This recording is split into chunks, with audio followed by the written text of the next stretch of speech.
Hello, leaders. Hey, this is Paul Grau, and welcome to Run to Your Leadership Challenges, the daily show that equips leaders and entrepreneurs to achieve their greatest potential. This show is sponsored by Current Leadership Coaching, and they help entrepreneurs excel as leaders so they can create super teams. Find out more about them at currentleadershipcoaching.com. Hey, hope you're doing absolutely great today. And today, I want to wish my daughter, Tori, a very happy 18th birthday. Now, Tori is our third daughter and is just all around amazing. And yes, of course I'm biased, but she's pretty special. So today, in lieu of the fact that Tori is named after the New York Yankee legendary manager Joe Torre, I want to talk to you about a topic of why people name their kids after other people.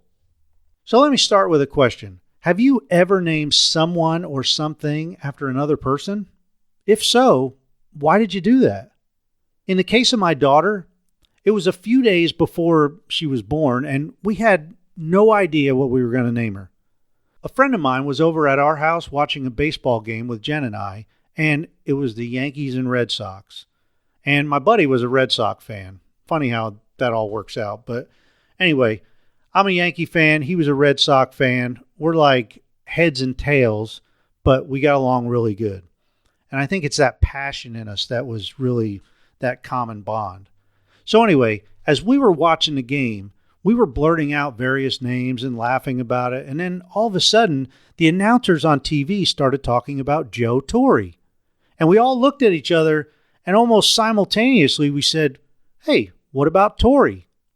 And we all liked the idea, and we all especially liked the idea of spelling it the same way as Joe Torre spelled his name, which is Torre. And that was that. It's also kind of funny because being our third daughter, I picked her middle name as well. And I picked their middle name after my favorite fishing river in Montana. And that's the Madison River, which it's in Yellowstone National Park. One of my all-time favorite places in the world. So yes, her name is Tori Madison. Tori after Joe Torre, Madison after a river. So we often joke with her about how we named her, but she says she really likes her name and how we came up with the name. So what other reasons are there for naming kids after people? I know some people name their kids after people who are famous or influential leaders.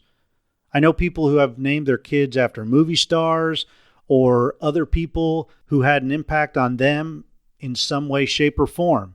Heck, I know people even see a TV show and like the name of a person, and boom, that's where they get their name. So going back to Joe Torre, I love the idea of naming our daughter Tori because I had a lot of respect for Joe and how calm and cool he always was. I don't think I ever saw him get really upset, which many managers in baseball do. And I love the fact that his players all loved and admired him. I mean, they all called him Mr. Torre. And even when the Yankees had all those prima donnas on there, all those million-dollar players, Joe managed them very well. And in the process, he was able to win several championships.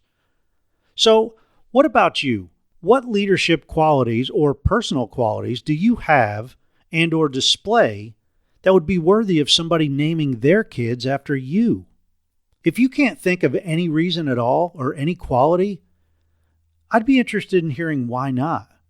And by the way, if it bothers you that you don't think you have any qualities that others would admire that much to name a kid after, I would challenge you to really start thinking about your qualities because that may be a self-esteem issue. Because when it comes right down to it, we all have great natural abilities. Sometimes we just have a difficult time getting them out. I think we are all gifted enough to display the kinds of qualities needed for people to admire and respect us, even to the point to name people or things after us. But I think we need to be cognizant of what we are doing and saying at all times. Today's challenge is for you to think about whether or not your actions are displaying the qualities that others would want to emulate. And ask yourself, if not, why not? And what do you need to do to change things around? Hey, I hope you really enjoy this show. And as always, I really appreciate you for listening. and I hope you have a great rest of your day. Until tomorrow, run to your challenges.